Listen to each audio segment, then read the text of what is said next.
Hello everyone, welcome to our YouTube channel Educated Cherry. नमस्ते साथियों, स्वागत है आपका हमारे YouTube चैनल पे। और हमने जान लिया था आर्टिकल 20 तक कंप्लीट कर लिए थे और हम पढ़ रहे हैं भारतीय संविधान का भाग 3, जिसमें हम पढ़ेंगे आर्टिकल 19 से 22 तक। ध्यान रखना है कि अभी 2 आर्टिकल ऐसे बच गए हैं, आर्टिकल 21 और आर्टिकल 22। आर्टिकल 21 जो है बेसिकली वो सभी के लिए तो इम्पोर्टेंट है ही, साथ में ये जो टीचिंग लाइन वाले जो पर्सन है उनके लिए बहुत ज़्यादा इम्पोर्टेंट हो जाता है, क्योंकि हमें ध्यान होगा कि संविधान संशोधन के बाद में अनुच्छेद 21 में क्या किया, एक सब आर्टिकल और ऐड किया गया 21A, जो भी जो टीचिंग के लिए जो RTE जो है, राइट टू एजुकेशन जो एक्ट आया था, वो इसी अनुच्छेद से निकल के आता है। ठीक है, चलिए वीडियो को शुरू करते हैं। हम पढ़ रहे हैं आर्टिकल 21।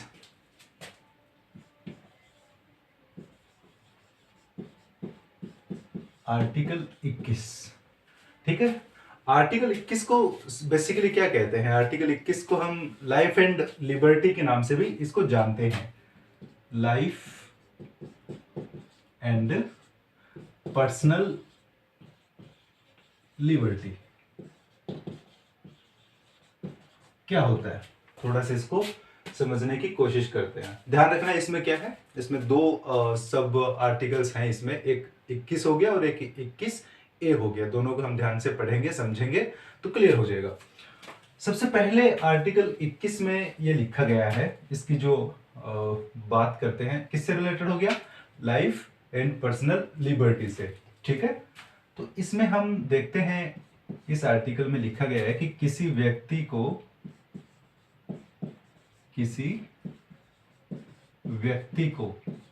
अब देखिए ध्यान दीजिएगा, इसमें क्या शब्द आया है, व्यक्ति को। ठीक है, इसको हम पहले लिख लेते हैं, उसके बाद हम इसको समझने की कोशिश करेंगे। किसी व्यक्ति की प्राण व दैहिक स्वतंत्रता, किसी व्यक्ति की प्राण व दैहिक स्वतंत्रता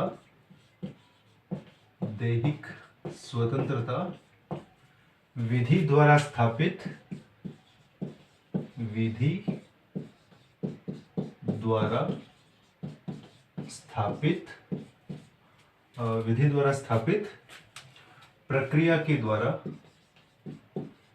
प्रक्रिया से ही क्या हो कर सकते हैं, उस पर किसी व्यक्ति की प्राण व दैहिक स्वतंत्रता विधि द्वारा स्थापित प्रक्रिया से ही कम की जा सकती है,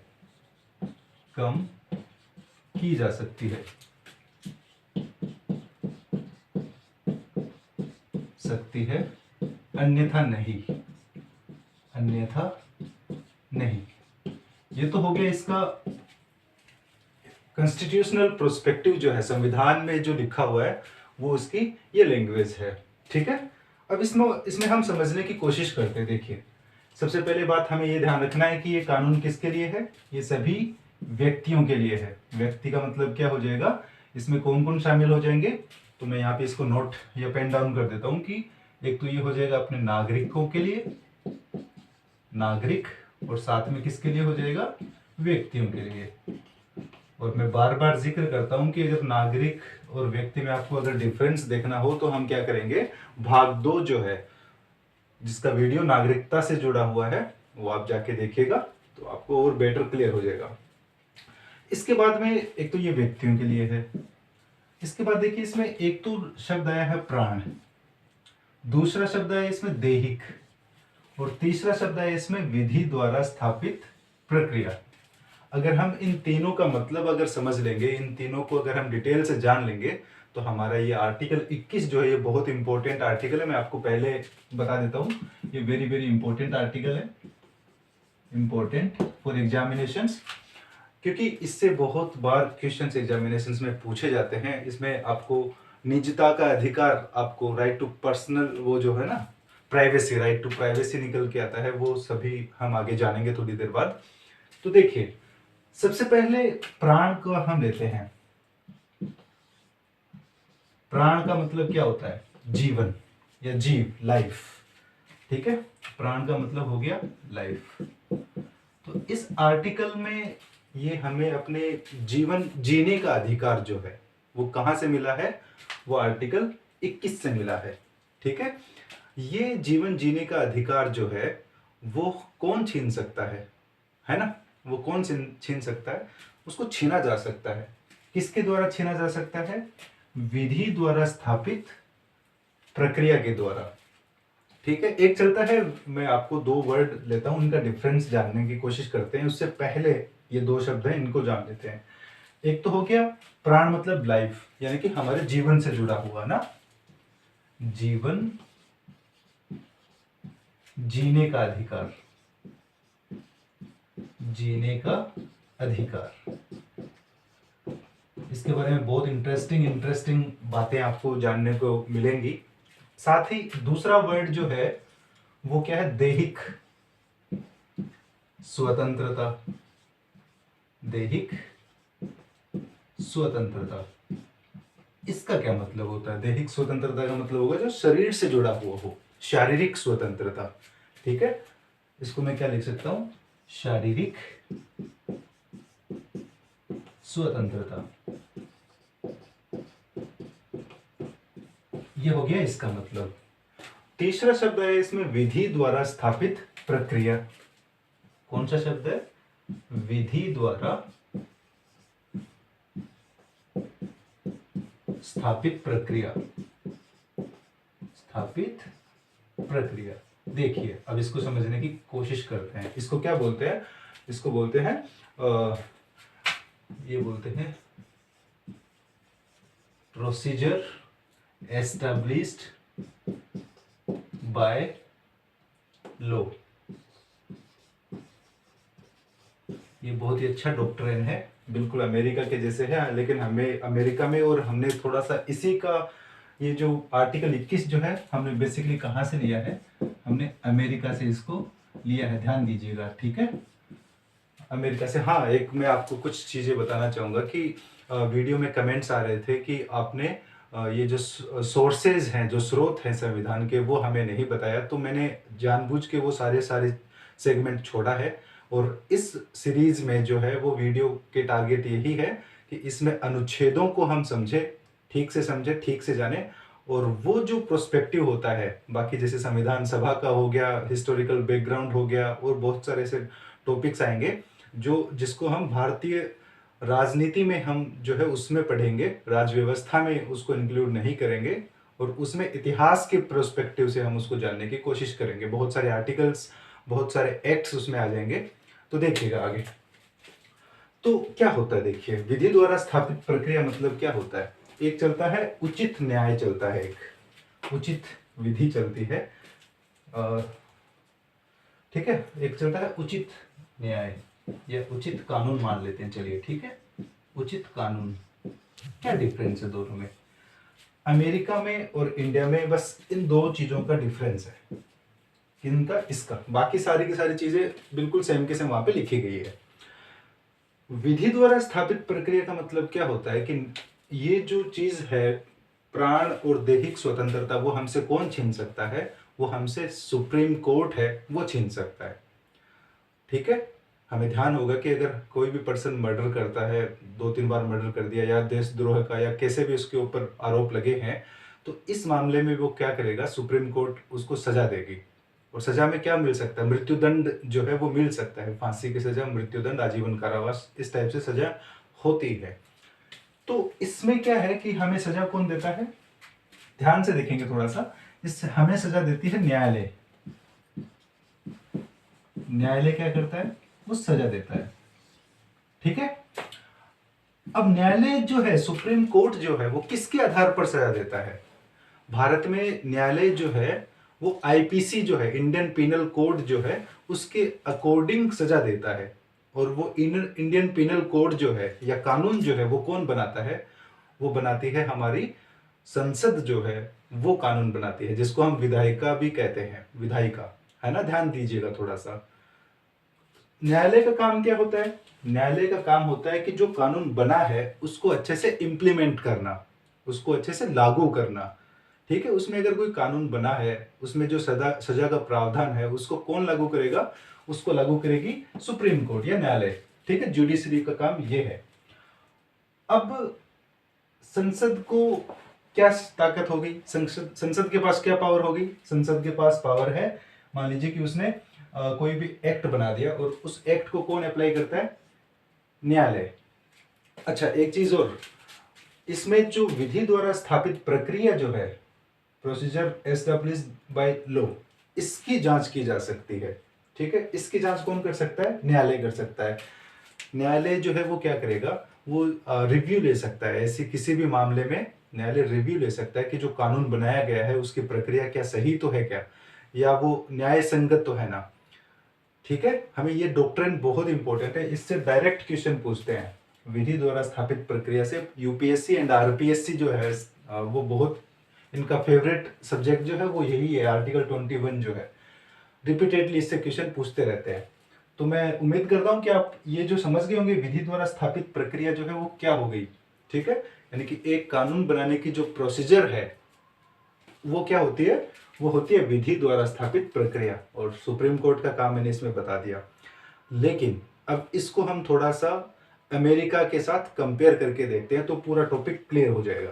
ठीक है, देखिए वहां पे जो कानून चलता है वहां पे उचित वो उसको बोलते हैं ड्यू प्रोसेस फॉर लॉ, ऐसा कुछ है। ड्यू प्रोसेस बाय लॉ है कि ऐसा कुछ है, बिल्कुल मैं अच्छे से याद कर पा रहा हूँ, ऐसा ही है। उसको उचित कानून बोलते हैं। मतलब क्या होता है? यानी कि जो वहाँ की न्यायपालिका है उसके पास ये राइट होता है कि जो कानून बनाया है विधायिका ने, तो उससे वो दो क्वेश्चन पूछती है। वहाँ के जो वो जो होते हैं ना जिन्होंने कानून बनाया है, उनसे दो क्वेश्चन पूछते हैं कि क्या ये जो कानून बनाया है क्या वो न्याय संगत है। दूसरा, उसमें अगर कोई प्रॉब्लम्स है तो न्यायपालिका वहाँ की उस कानून को डिसाइड करती है कि ये कानून वाकई जजमेंटफुल है या नहीं है। ठीक है, तो ये डिफरेंस जो है वो हमें बेसिकली मिलता है। कई बार एग्जामिनेशन में क्वेश्चन डायरेक्ट ये पूछ लेता है कि आर्टिकल 21 का और अमेरिकी जो संविधान है उसमें किस प्रकार थोड़ा सा भिन्न है, कि या कौन सा जो डॉक्ट्रिन है, सिद्धांत है, वो कौन सा अलग है। तो यही डॉक्ट्रिन है जो इंडिया में कौन सा चलता है? इंडिया में ये चलता है। देखिए यहाँ पे लिखा हुआ है विधि द्वारा स्थापित प्रक्रिया। आगे इसमें जो संविधान संशोधन में दूसरा जो डॉक्ट्रिन है वो भी जोड़ दिया गया था, और उस डॉक्ट्रिन के लिए मैं आपको थोड़ा सा बता देता हूं। हाँ, उस डॉक्ट्रिन के लिए देखिए मैं क्या दोनों को बता देता हूं, थोड़ा सा important.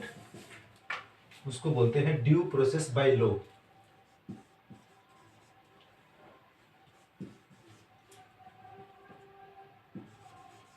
Due process by law. ठीक है, ये डॉक्ट्रिन जो है वो कहाँ चलता है? वो अमेरिका में चलता है, लेकिन भारत में भी इसको इंक्लूड किया गया 1978 में। कैसे किया वो हम आगे जान लेंगे। ठीक है, लेकिन है अभी भी, ये भी है। जब भारत का संविधान बना था, ये आर्टिकल जब बना था, तब क्या किया गया था? तब इसके पक्ष में कौन थे? इसके पक्ष में थे doctor B R Ambedkar. B R Ambedkar इस डॉक्ट्रिन को लाना चाहते थे। किसको? Due process by law. यानी कि वो जो उचित कानून मैं सिंपली बताया था, एक उचित कानून होता है, दूसरा ये होता है विधि द्वारा स्थापित प्रक्रिया के द्वारा। डॉक्टर बी आर अम्बेडकर चाहते थे कि भारत में उचित न्याय की व्यवस्था की जाए, इसलिए ये सिद्धांत वो लाना चाहते थे। लेकिन अल्लादी कृष्ण स्वामी जो अय्यर जो सर हैं, उन्होंने क्या किया कि ये समाज के लिए नुकसानदायी हो सकता है इन फ्यूचर। तो उन्होंने क्या किया? उन्होंने इस डॉक्ट्रिन को इसके अगेंस्ट हो गए और इस डॉक्ट्रिन को वो लेके आए, इस सिद्धांत को वो लेके आए, विधि द्वारा स्थापित प्रक्रिया को। ठीक है, फिर 1978 में जब संविधान संशोधन किया गया तो उसमें ड्यू प्रोसेस बाय लॉ भी इंक्लूड किया गया, और इस तरीके से हमारा जो आर्टिकल 21 जो है वो उसकी जो कॉन्स्टिट्यूशनल पर्सपेक्टिव है उसका वो अभी पूरा हो जाता है। इसके बाद हम कुछ जानेंगे अभी कि जो सुप्रीम कोर्ट में इसके अगेंस्ट जो केस गए थे, जैसे मेनका गांधी का केस हो गया, इस तरीके से बहुत सारे लगभग 32-33 केस ऐसे हैं जो सुप्रीम कोर्ट में गए, और सुप्रीम कोर्ट ने क्या किया कि हर एक केस की सुनवाई के बाद उन केस के आधार पर एक जो लाइफ एंड पर्सनल लिबर्टी को डिफाइन किया, उसको और एक्सपेंड तरीके से उसको डिफाइन किया। ठीक है, कैसे किया वो अभी हम क्या करेंगे अगली नेक्स्ट वीडियो में। अभी इसको हम देख लेते हैं, जान लेते हैं और समझ लेते हैं। ठीक है, चलिए देखिए।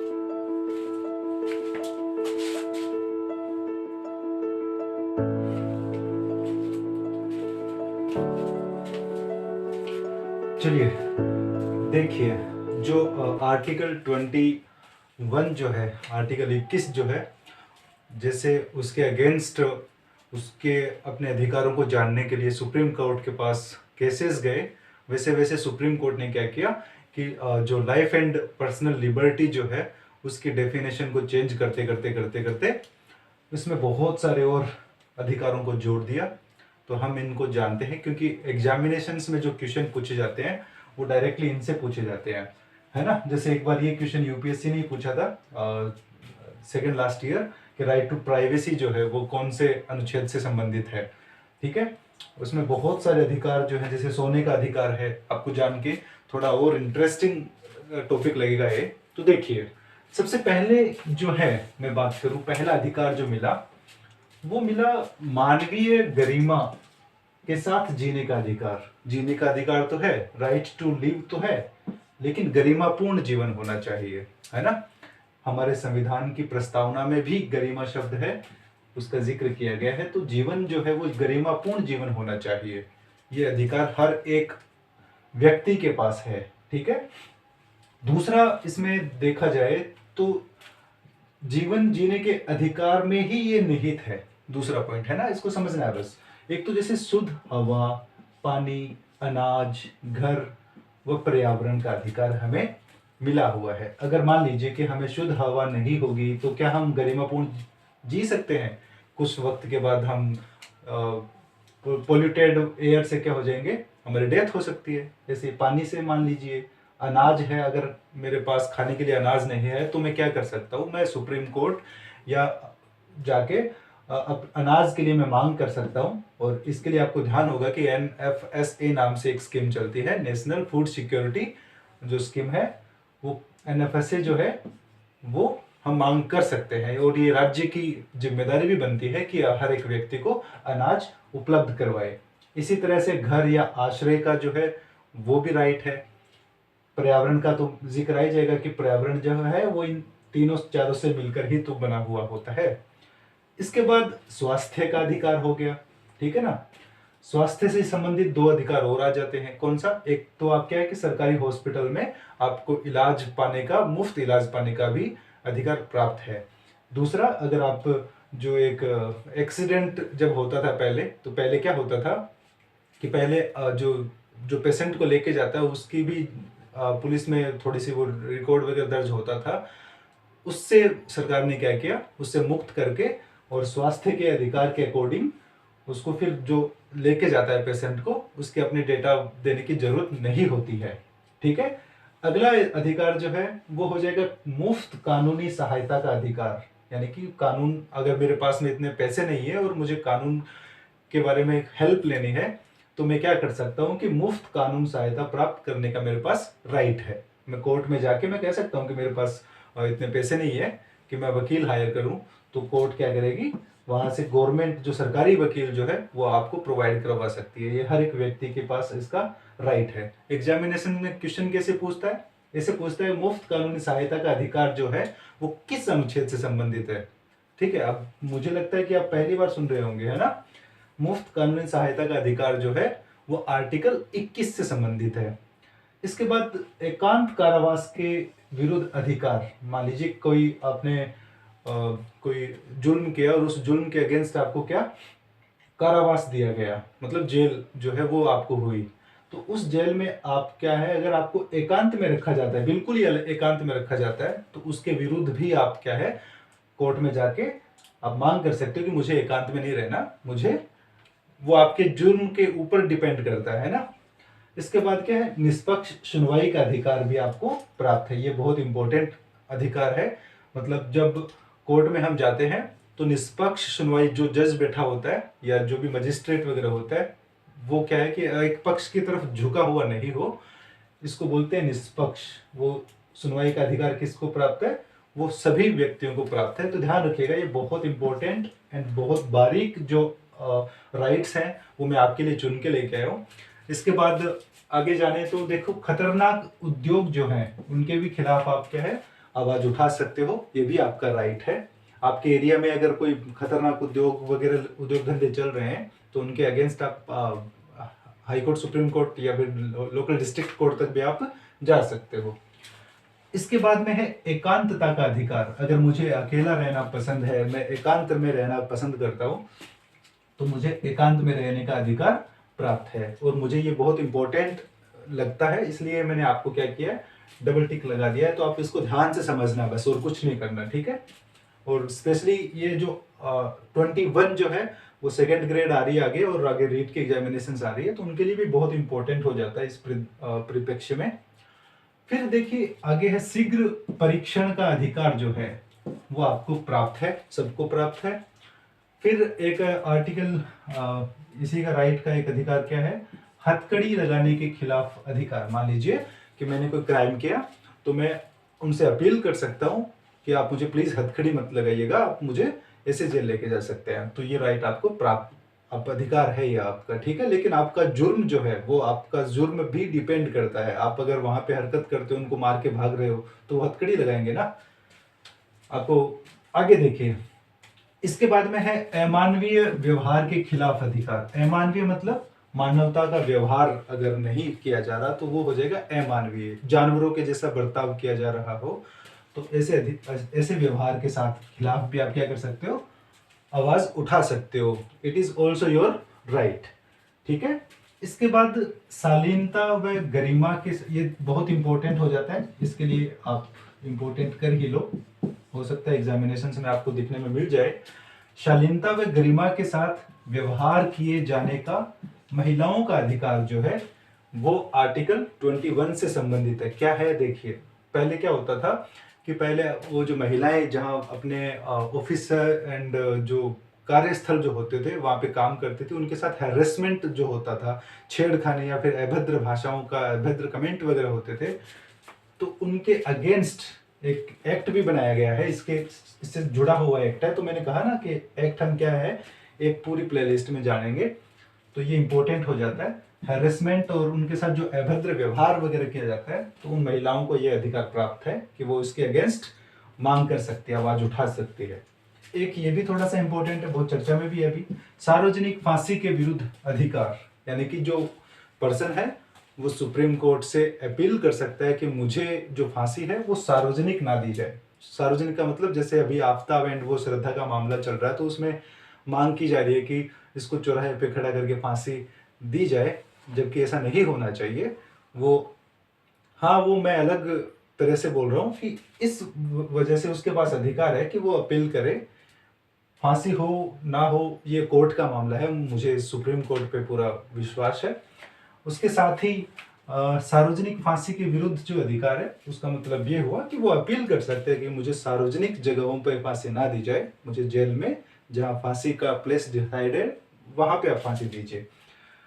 प्रतिष्ठा का अधिकार, आपके पास में ससम्मान जीने का अधिकार है, और ये बहुत इंपॉर्टेंट है। यूपीएससी ने इसको एग्जामिनेशन में पूछा हुआ है, यूपीएससी ने प्री में पूछा था, इसको ध्यान दीजिएगा। निजता का अधिकार किससे संबंधित है, तो आर्टिकल 21 से संबंधित है। आप इसको आर्टिकल 19 मत करके आ जाना, आर्टिकल 19 में भी है ना 6-7 तरह के, उससे भी डेरिवेटिव राइट्स हमें मिले थे। इसके बाद सोने का अधिकार है। सोने का अधिकार मतलब गोल्ड वाला सोना नहीं, स्लीप वाला सोना। मुझे अगर कोई सोने नहीं दे रहा है तो मैं कोर्ट में जा सकता हूँ, क्योंकि ये मेरा फंडामेंटल राइट हो गया है ना, मूल अधिकार है। हम मूल अधिकार पढ़ रहे हैं, ये सारे के सारे आपके मूल अधिकार हैं। इसके बाद ध्वनि प्रदूषण से मुक्ति का, ठीक है, ये ध्वनि प्रदूषण से मुक्ति वाला जो अधिकार है ना, ये सारे के सारे सुप्रीम कोर्ट में केस गए थे और उसके बाद ये हमें प्राप्त हुए हैं, ठीक है ना, ध्यान दीजिएगा। ध्वनि प्रदूषण से मुक्ति का अधिकार जो है वो आपने जिक्र सुना होगा, जो अजान का मामला था जो सुप्रीम कोर्ट में गया था, उसके बाद ये मामला निकल गया था कि ध्वनि प्रदूषण से मुक्ति का अधिकार जो है वो बिल्कुल नागरिकों को प्राप्त होना चाहिए। इसके बाद बिजली का अधिकार, बिजली, इलेक्ट्रिसिटी का अधिकार। आजकल आपको पता है कि बिजली के बिना क्या है, कुछ भी नहीं है। अगर हम भी कनेक्टेड आपस में तो बिजली से ही कनेक्टेड है ना।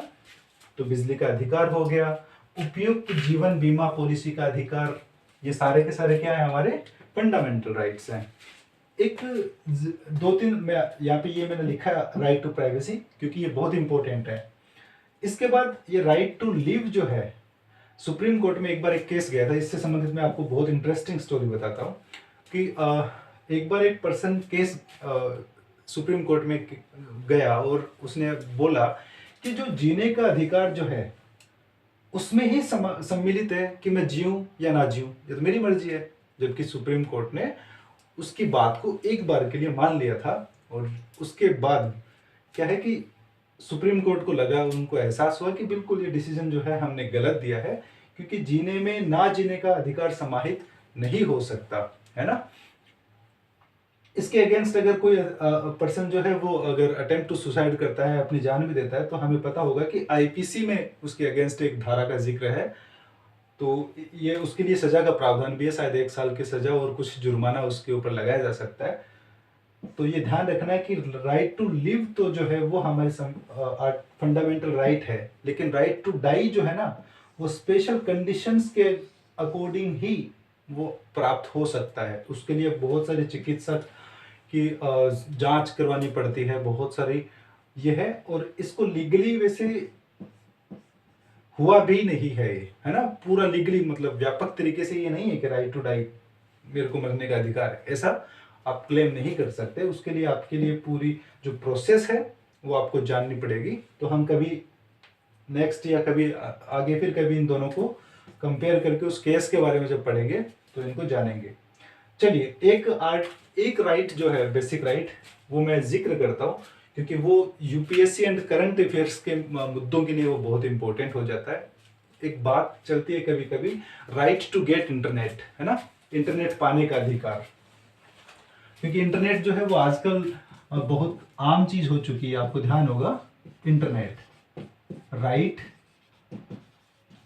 टू गेट इंटरनेट, यानी कि इंटरनेट पाने का अधिकार। आप ये ध्यान दीजिएगा कि ये जो मामला है ना, ये अभी केस में चल रहा है, ठीक है ना। इस पर सुनवाई होनी है, ध्यान दीजिएगा, इस पर सुनवाई होनी है, हुआ नहीं है। अगर सुप्रीम कोर्ट ने ये कह दिया कि बिल्कुल हर व्यक्ति के पास इंटरनेट पाने का अधिकार है, तो ये भी क्या बन जाएगा, एक फंडामेंटल राइट बन जाएगा। लेकिन लेकिन ये क्या है, अभी तक ये है, हुआ नहीं है। तो ध्यान दीजिएगा, इसलिए क्या है, ये बहुत इंपॉर्टेंट है यूपीएससी के लिए, ये बहुत ज्यादा इंपॉर्टेंट है। क्योंकि एग्जामिनेशन में क्वेश्चन ऐसे पूछते हैं कि अगर राइट टू गेट इंटरनेट अगर बना दिया या फंडामेंटल राइट बना दिया, तो उससे नुकसान क्या होंगे, उसके फायदे क्या होंगे, ये मेंस का क्वेश्चन हो सकता है, ध्यान दीजिएगा। और बाकी जो ये है तो वो तो आपको पता है, उसके लिए इंपॉर्टेंट है आरपीएससी एंड अदर एग्जामिनेशंस के लिए। चलिए देखते हैं अभी आर्टिकल 21 का ए, जो कि टीचिंग के लिए तो बहुत ज्यादा इंपॉर्टेंट है। चलिए देखते हैं।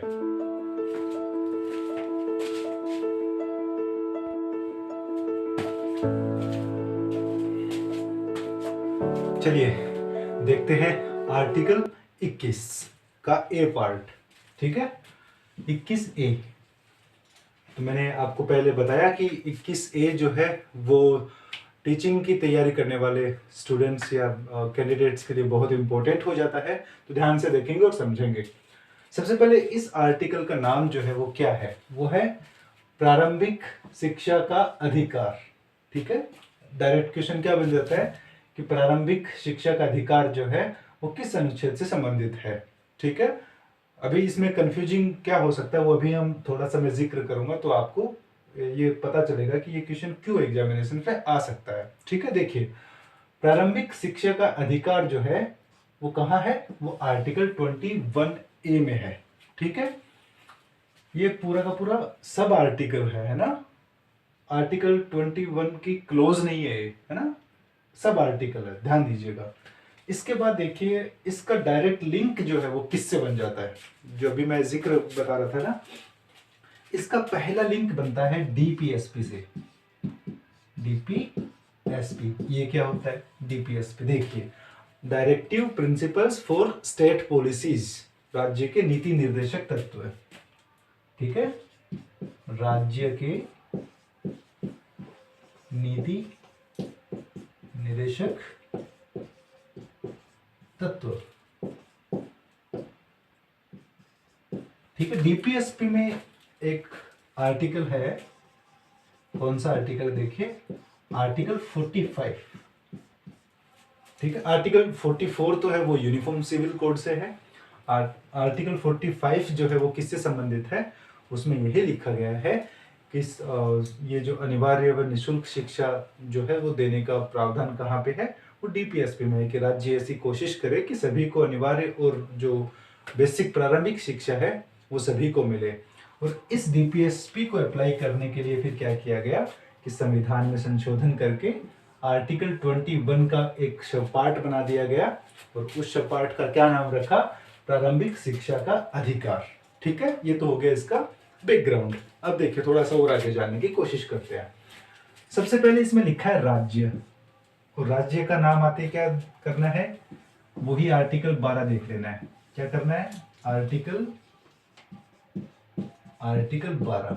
आर्टिकल 12 में क्या है, राज्य की परिभाषा दी गई है। तो राज्य क्या करेगा, 6 से 14 वर्ष तक के बच्चों की आयु के सभी बच्चों के लिए निःशुल्क यानी कि फ्री और अनिवार्य मतलब कंपलसरी शिक्षा देने की ऐसी रीति में, यानी कि एक ऐसी परंपरा चलाएगा जो राज्य क्या करेगा, विधि द्वारा, राज्य क्या करेगा, कानून बनाकर, राज्य स्टेट का कानून अलग होगा, सेंटर का कानून अलग होगा। ठीक है, थोड़ा सा इसमें चेंजेस आएगा।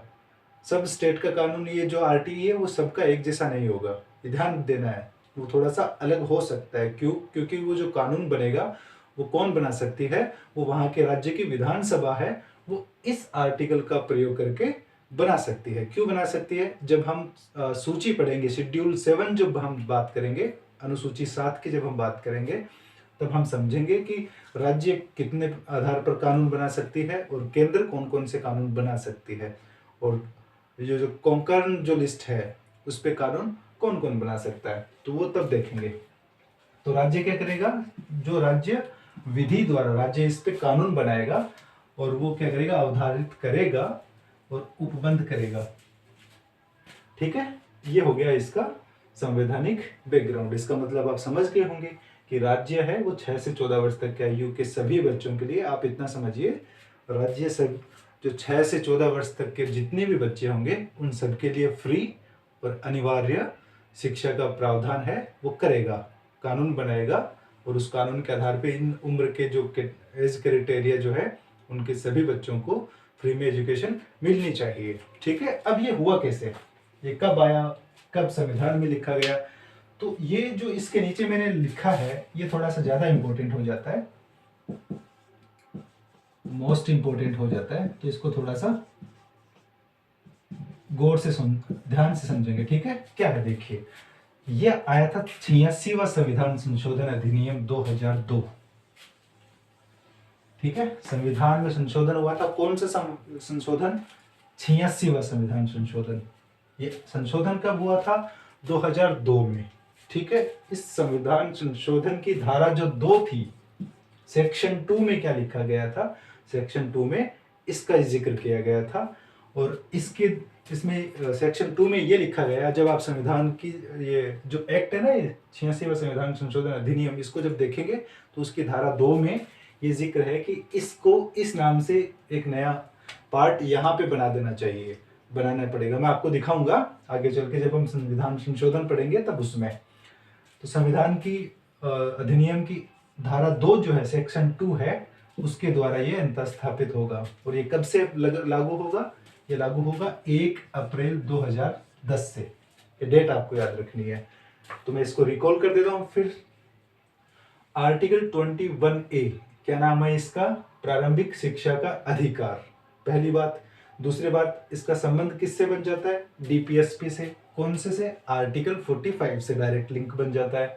इसके बाद क्या है, इसमें लिखा क्या है, इसमें ये लिखा है कि जो 6 से 14 वर्ष तक के आयु के सभी बच्चों के लिए एक फ्री या निःशुल्क और अनिवार्य शिक्षा का प्रावधान है, वो कौन करेगा, वो राज्य करेगा। कहाँ से आया ये संशोधन, ये लाइन या ये जो पार्ट वो आया 86वां। Thanks for watching.